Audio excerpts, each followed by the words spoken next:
warahmatullahi wabarakatuh. Selamat siang dan salam sejahtera untuk kita semua.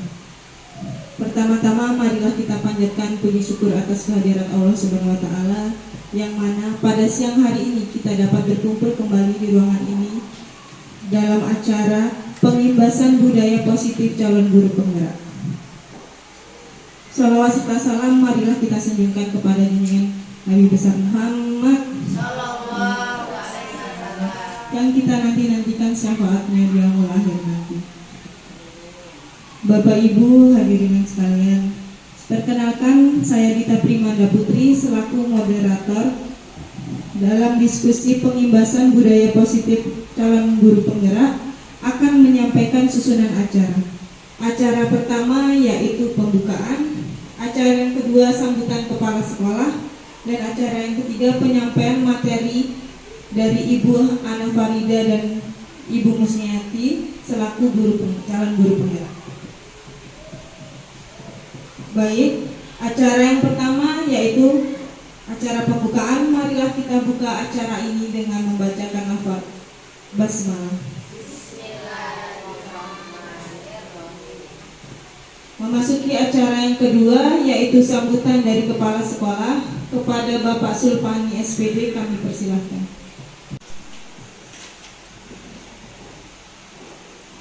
Assalamualaikum warahmatullahi wabarakatuh.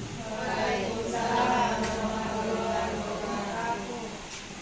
Saya ucapkan terima kasih atas waktu yang diberikan kepada saya. Saya tidak banyak yang mau saya sampaikan, yang jelas saya selaku kepala UPT SD 1 Pisang Baru menginginkan dalam rangka kegiatan calon guru penggerak ini, mari kita semua mendukung apa program kerja rencananya. Mari kita dukung, yang pasti kegiatan-kegiatan dalam hal yang positif demi kemajuan dan prestasi kita.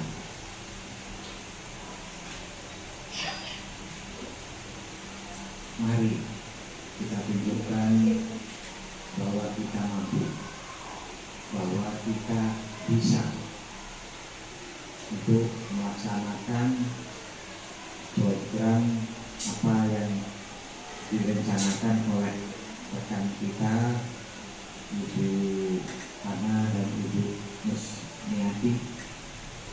Insya Allah akan menjadi amal ibadah beliau.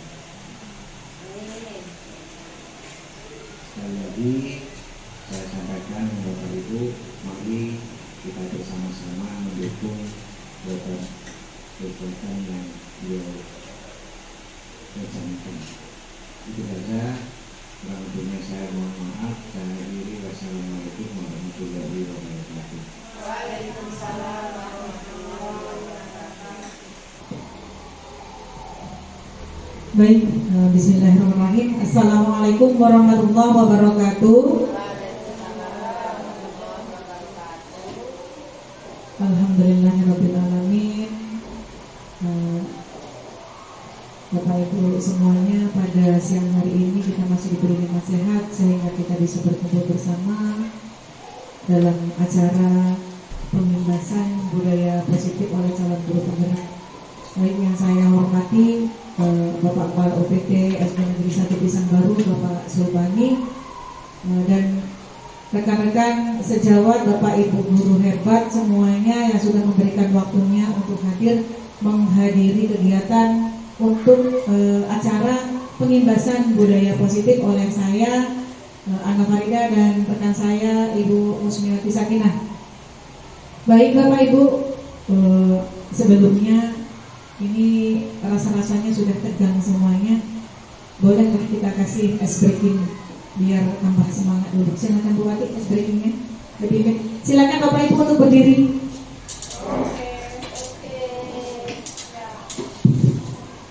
Baik,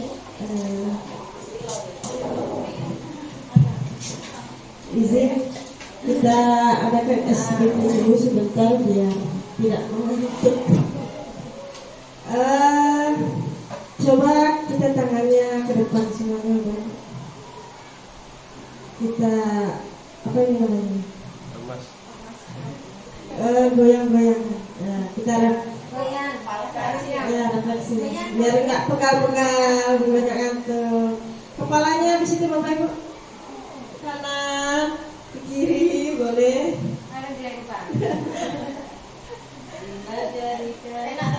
Sudah? Kalau sudah pinggangnya Bapak Ibu. Oke. Biar relax aja. Sudah? Silakan duduk kembali.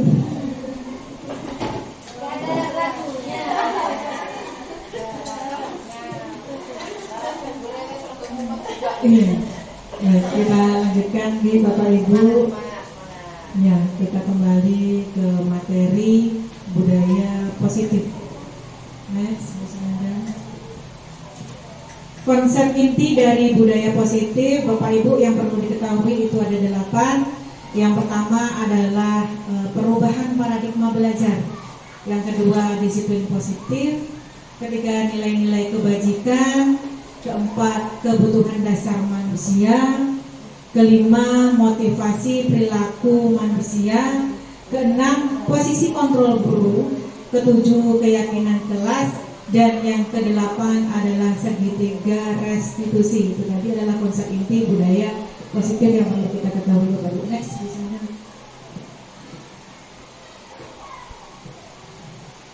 Baik, selanjutnya adalah pembelajaran dengan paradigma baru.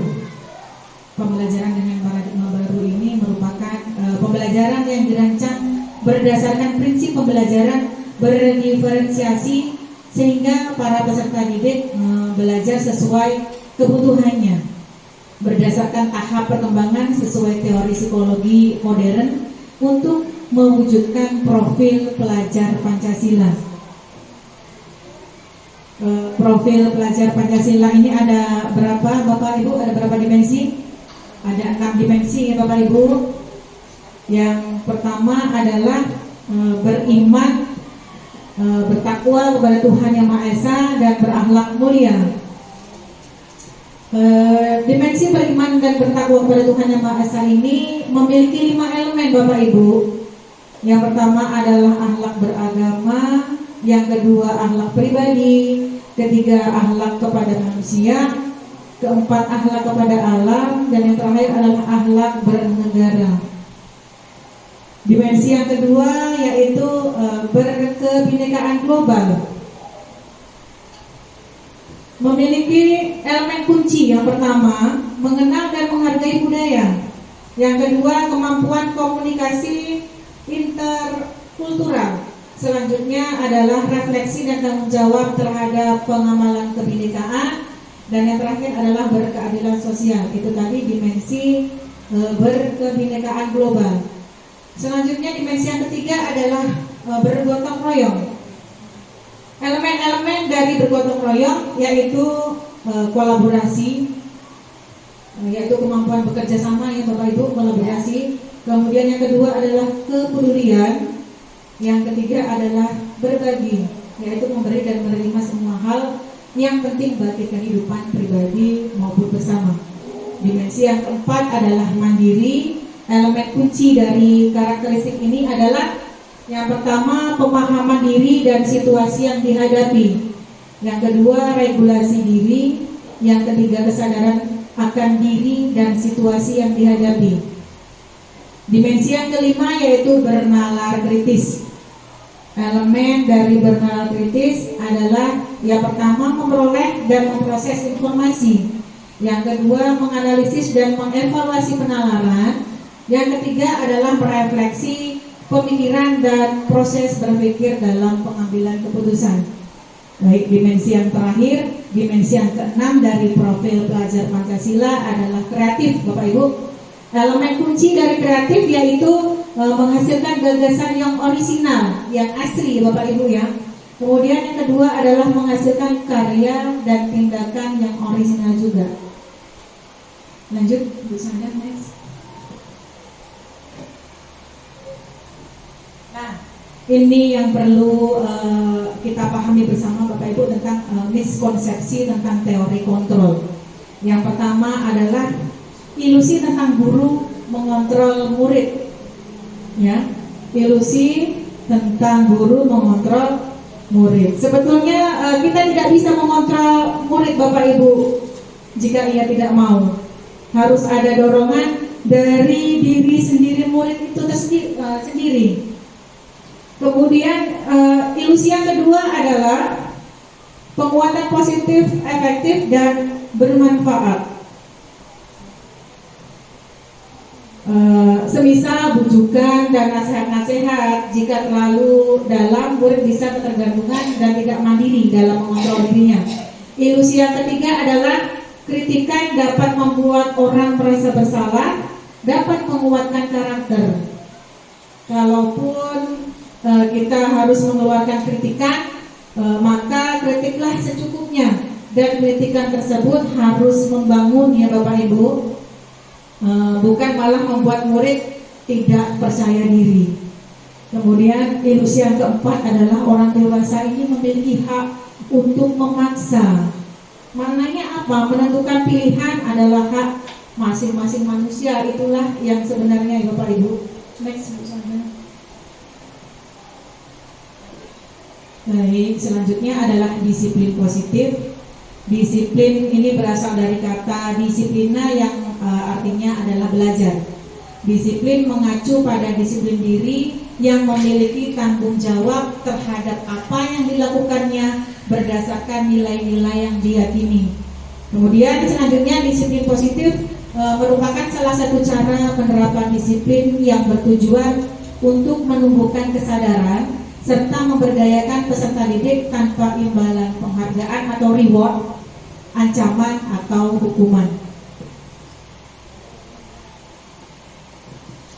Selanjutnya, sebagai pendidik, tujuan kita adalah menciptakan peserta didik yang memiliki disiplin diri sehingga mereka berperilaku mengacu kepada nilai-nilai kebajikan universal dan memiliki motivasi intrinsik dalam perubahan perilaku ke arah yang lebih baik lagi.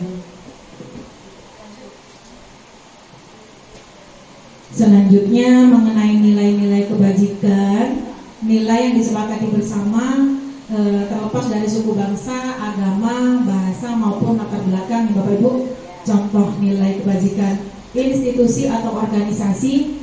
Yang pertama, profil Praja Pancasila, yaitu beriman dan bertakwa pada Tuhan Yang Maha Esa dan berakhlak mulia, berkebinekaan global, gotong royong, mandiri, kreatif, dan bernalar kritis.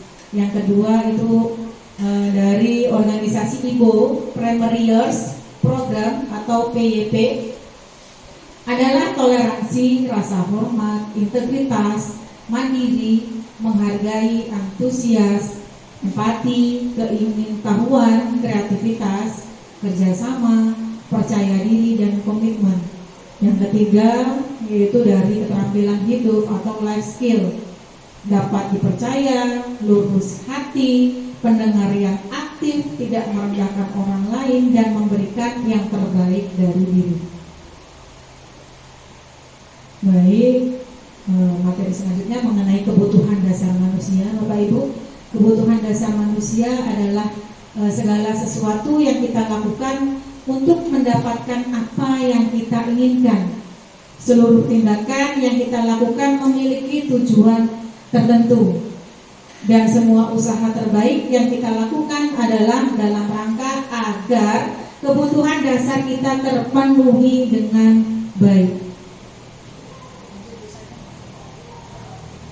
Ada 5, Bapak Ibu, ada 5 kebutuhan dasar manusia. Kebutuhan dasar manusia yang pertama adalah bertahan hidup, yaitu berupa makan, pakaian, tempat tinggal, keamanan, dan kesehatan. Kebutuhan dasar yang kedua yaitu kasih sayang dan rasa diterima. Rasa diterima, dipedulikan, berbagi, kerjasama, menjadi bagian dalam kelompok. Kemudian kebutuhan dasar manusia yang ketiga adalah penguasaan. yaitu terdiri dari harga diri, keinginan untuk dianggap, memimpin, berprestasi, diakui dan didengar. Kemudian kebutuhan dasar manusia yang keempat adalah kebebasan, Bapak Ibu, mandiri, ya, memiliki pilihan, mencoba hal baru, mampu mengendalikan arah dirinya. Kemudian kebutuhan dasar manusia yang terakhir, yang kelima adalah kesenangan. Butuh akan kesenangan ya Bapak Ibu, yaitu bermain, humor, antusiasme, dan tertawa. Itulah tadi 5 kebutuhan dasar manusia. Baik, untuk materi selanjutnya akan disampaikan oleh Ibu Musmiati Sakinah. Saya beri. Baik, bismillahirrahmanirrahim. Assalamualaikum warahmatullahi wabarakatuh. Izin melanjutkan materi selanjutnya, yaitu motivasi perilaku manusia. Motivasi perilaku manusia itu dibagi menjadi dua, ada eksternal dan intrinsik. Yang kedua yaitu eksternal. Yang pertama eksternal. Eksternal itu di sini ada dua, Bapak Ibu. Yang pertama, untuk menghindari ketidaknyamanan atau hukuman murid untuk mendapatkan imbalan atau penghargaan diri dari orang lain. Ini adalah motivasi eksternal. Kemudian motivasi perilaku manusia yang intrinsik adalah murid untuk menjadi orang yang mereka inginkan dan menghargai diri sendiri dengan nilai yang mereka percaya. Selanjutnya yaitu ada 3 konsekuensi, Bapak Ibu. Yang pertama ada hukuman, konsekuensi, restitusi. Hukuman itu ada yang tidak terencana atau tiba-tiba, terus murid tidak tahu apa yang mereka terjadi atau yang tidak akan terjadi, bersifat satu arah, berupa hukuman fisik atau psikis. Itu hukuman. Kemudian konsekuensi itu biasanya terencana atau disepakati sesuai peraturan, murid tetap dibuat tidak nyaman, sikap guru selalu memonitor murid. Kemudian restitusi, proses menciptakan kondisi bagi murid untuk memperbaiki kesalahan, proses kolaboratif yang mengajarkan murid untuk mencari solusi sendiri. Selanjutnya itu, nah Bapak Ibu, di sini ada 5 posisi kontrol kita sebagai guru. Ya. Yang pertama yaitu ada pemantau, kedua penghukum, ketiga teman, keempat pembuat merasa bersalah, kelima manajer. Nah, kira-kira kita sudah di posisi mana nih Bapak Ibu? Yang pas, kira-kira kalau guru itu di posisi mana? Oke, kalau guru itu harusnya sebagai manajer, pemantau, dan teman. Oke, untuk pemantau kita harus benar-benar memantau anak. Semua kegiatan yang anak lakukan kita harus pantau. Kemudian kita harus bisa menjadi teman untuk anak. Jangan ya kita harus tahu batasan anak juga seperti itu. Jangan teman tiba-tiba nanti tidak menghargai guru juga, yaitu salah ya Bapak Ibu ya. Kemudian manajer itu kita bisa menindaklanjuti anak ketika berbuat salah itu. Jangan langsung disalahkan seperti itu. Kita manajer dulu. Selanjutnya yaitu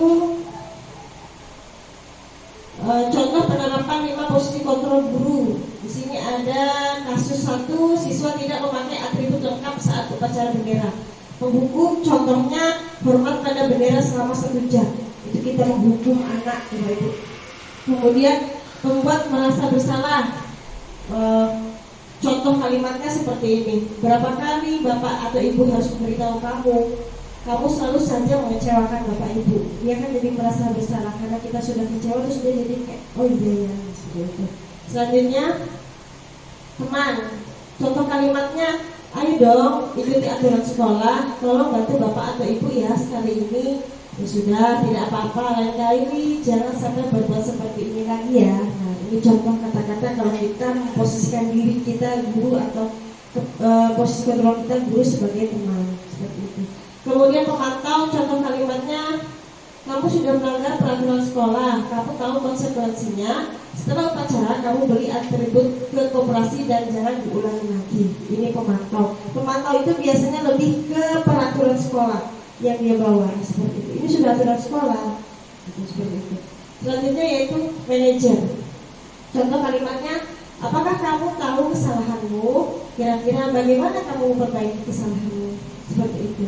Kadang saya juga Bapak Ibu sebagai guru itu, karena saya sebagai penghukum belum menempatkan diri saya sebagai manajer. Kadang saya langsung menghukum anak atau seperti itu. Selanjutnya yaitu posisi kontrol, apakah saya kecewa sekali dengan kamu. Kira-kira apa itu Bapak Ibu? Apa itu? Kalau saya kecewa sekali dengan kamu, bukan apa? Membuat rasa bersalah. Coba teks. Nah, terus lagi bisa ada. Kamu tidak pernah benar melakukannya. Nah, kira-kira ini apa nih posisi kontrolnya Bapak Ibu?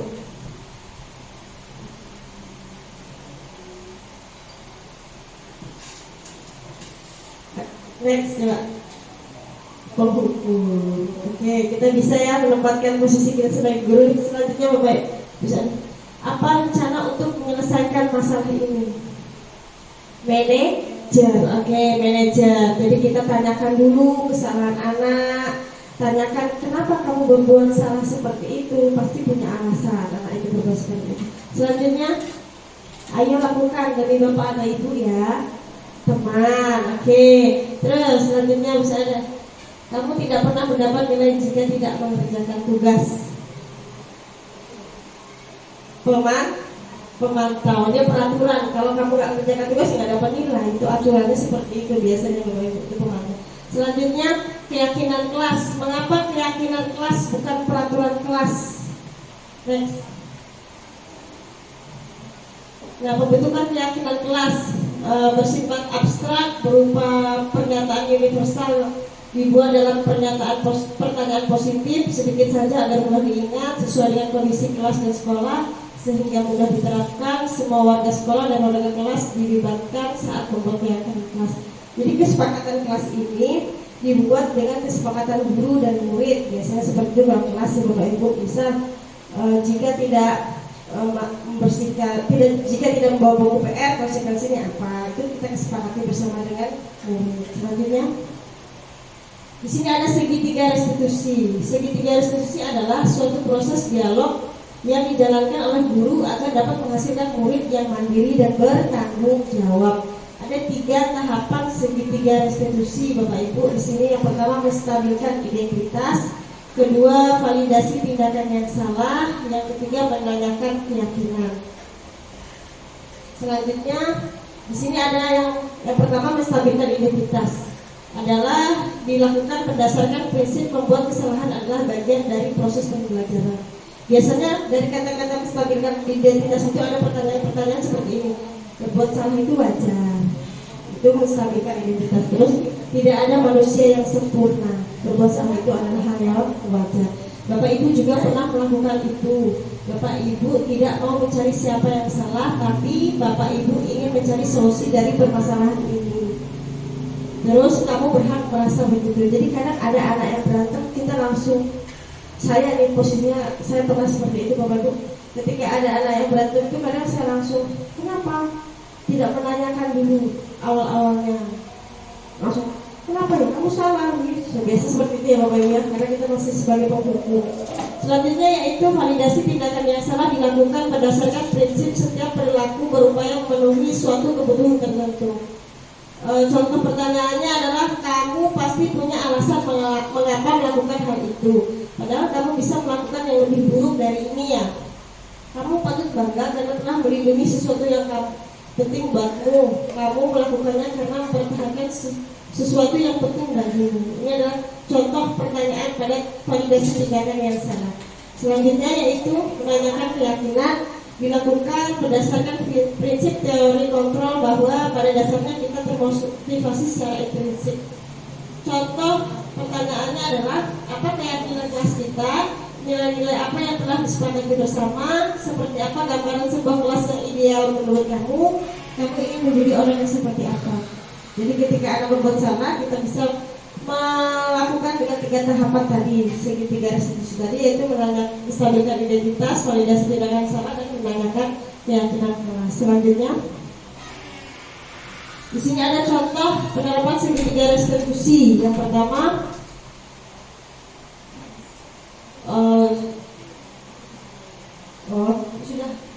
Nanti tadi sudah saya jelaskan ya Bapak Ibu contoh kasus-kasusnya. Langsung penutup sendiri. Nah, penutup dalam penerapan program disiplin positif, hendaknya guru memiliki standar kepribadian profesional dan sosialisasi yang baik, di mana guru mampu merefleksi dirinya dalam posisi kontrol saat ini, sebagaimana perjalanan dirinya sebagai abang atau manajer yang menuntut murid-muridnya menjadi insan yang mandiri, merdeka, dan bertanggung jawab. Cukup, mungkin itu saja yang bisa kami sampaikan. Mungkin ada yang ingin ditanyakan, monggo, ada yang ditambahkan atau ada yang perlu direvisi, silakan.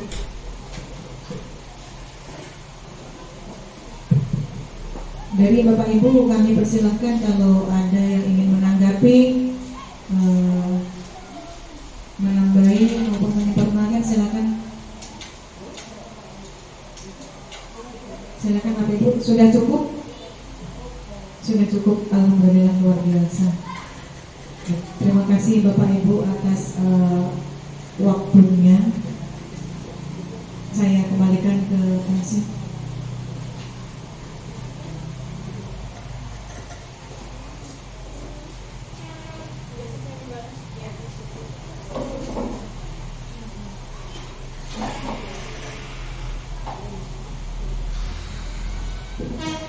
Terima kasih kepada narasumber kita. Semoga apa yang telah disampaikan bermanfaat untuk kita semua dan UPTSDN 1 Pisang Baru ini dapat lebih berkembang lagi dan lebih baik lagi ke depannya. Hadirin yang berbahagia, selesai juga di penghujung acara.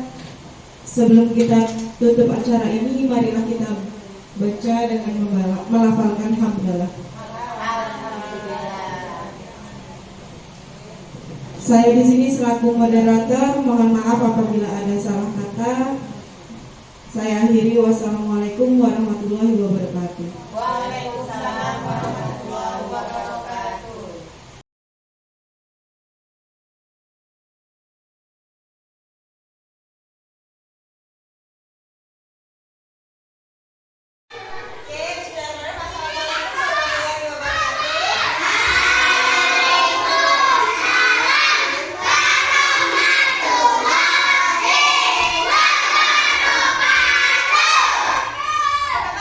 Semuanya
Terus.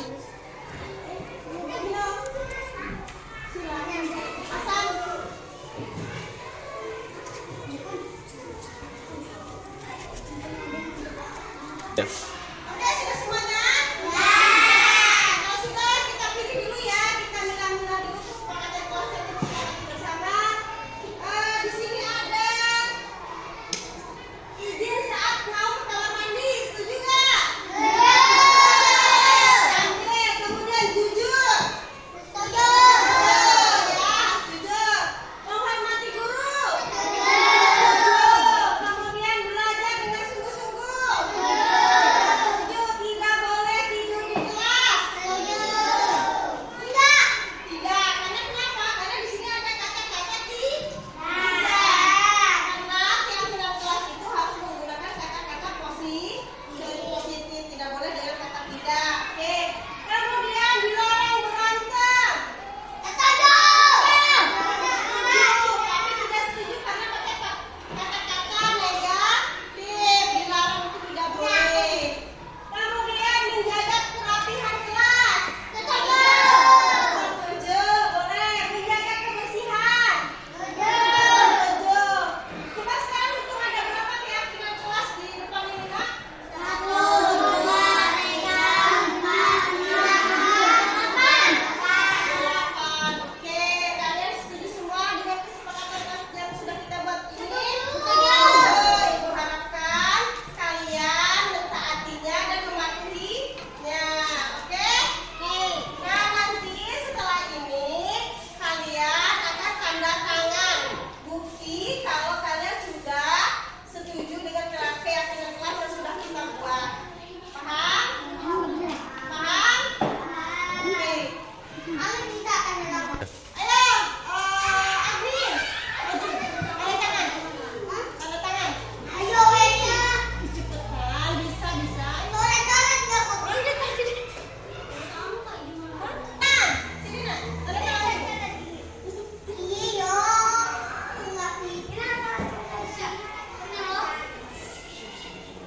Sini nak.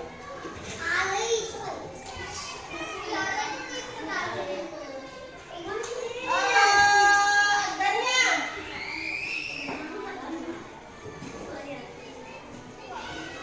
Ayo. Kalau nggak bisa, Bu.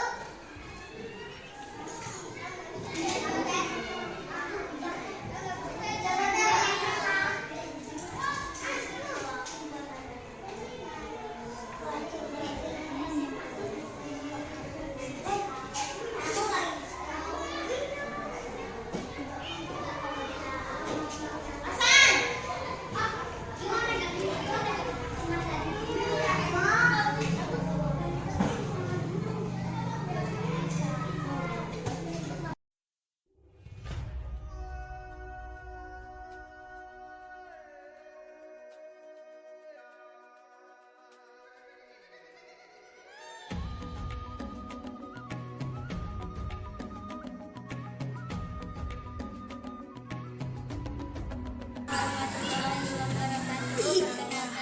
Saya Ale dari kelas 2A.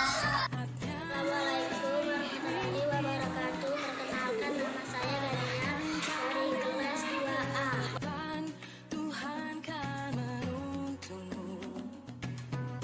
Sangat bersemangat, seru dan menyenangkan.